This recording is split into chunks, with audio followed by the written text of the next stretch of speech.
helped me to reach 2,000 subscribers. The first time I heard her name, it was whispered through the dark, a soft, broken murmur that didn't belong in our bed. "Clara, don't go." I froze. My husband's chest rose and fell beside me, his breath deep, his face relaxed in sleep. The sound of her name, foreign and delicate, hung in the air like smoke. For a moment, I thought I misheard. Maybe he was dreaming. Maybe Clara was just a word that meant nothing. But then he said it again. This time, it wasn't a plea. It was tenderness. It was memory. And that's when I realized he wasn't dreaming. He was remembering. The morning light spilled across the sheets, golden and cruel. I made coffee while he showered, my hands trembling every time the mug clinked against the counter. I wanted to ask. I wanted to scream. But instead, I stirred his sugar like always, pretending my world hadn't just cracked in half during the night.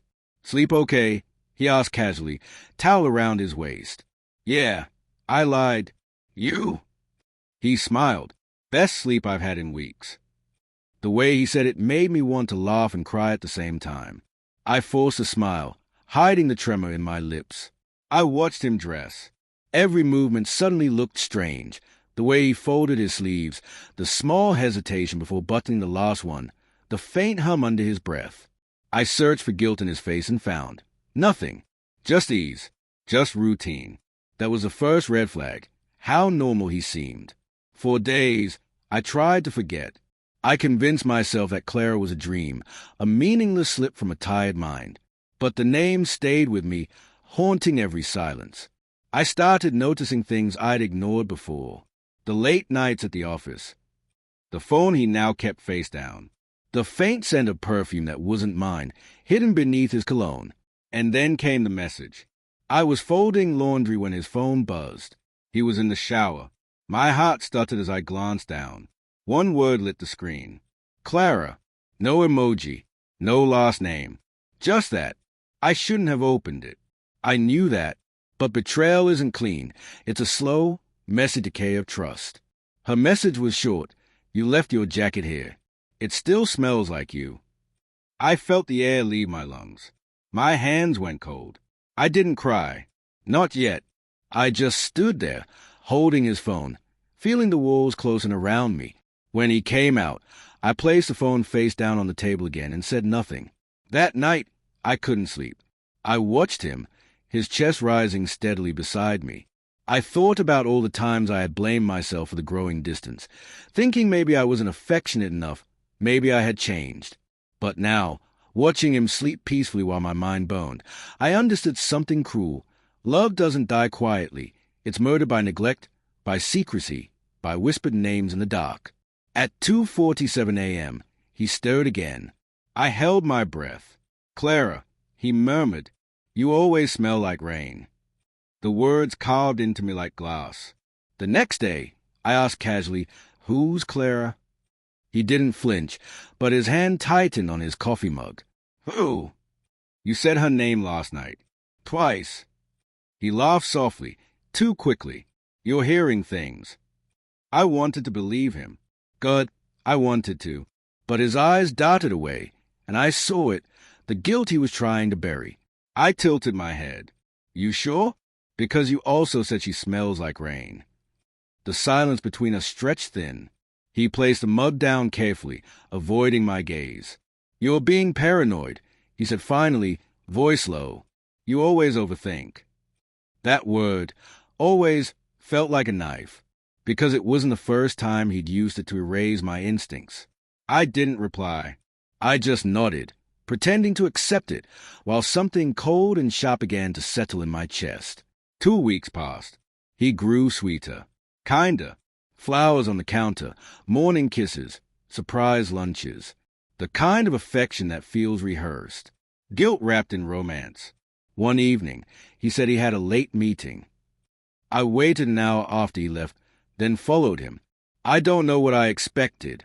Maybe proof that I was wrong, that I was losing my mind. But when I saw him through the rain-specked windshield, everything inside me broke. He wasn't at work. He was standing outside a cafe, laughing with a woman whose hair glistened in the rain. She was beautiful, soft eyes, unguarded smile, the kind of woman who didn't know she was destroying someone else's world. He leaned in and kissed her forehead before helping her into his car. The sound that escaped my throat wasn't a sob. It was something deeper, something animal. I didn't confront him that night. I couldn't. Instead, I went home, poured a glass of wine, and stared at the empty doorway where he'd walk in and lie again. When he finally did, I played along. I smiled. I asked about his meeting. He told me about some imaginary client with tired eyes and endless deadlines. And I nodded, my heart beating so hard I thought it might crack my ribs. When he kissed me goodnight, I could taste her perfume on his lips. A week later, I asked him if we could take a trip together. Just us, I said. I miss how things used to be. He looked relieved. Maybe he thought the guilt had faded, that my love was stronger than my suspicion. We went to the lake house, our favorite place, where we'd once planned our future. The night was quiet, the water still. I poured 2 glasses of wine and waited until his guard was down. Then I whispered, "Does she know you talk about her in your sleep?" He froze. The glass slipped from his hand, shattering against the floor. "Who?" he said, voice barely audible. "Clara," I said softly, "the woman who smells like rain." For a long moment, he said nothing, just stared at me, as if deciding whether to lie again. Finally, he whispered, "She's gone." Gone. She died 2 years ago. The room tilted. What? He sank into a chair, covering his face. "We were together before you. I loved her. She died in an accident. And sometimes when I dream, it feels like she's still here." I couldn't move. I wanted to feel relief, but instead, I felt sick, because his tone wasn't grief. It was longing. "Do you still love her?" I asked. He didn't answer. That silence told me everything. Later, when he fell asleep, I lay awake again, staring at the ceiling. I understood now. He hadn't betrayed me with another woman's body, but with her ghost. With memories so alive they'd pushed me out of my own marriage. And somehow that hurt worse, because you can't compete with the dead.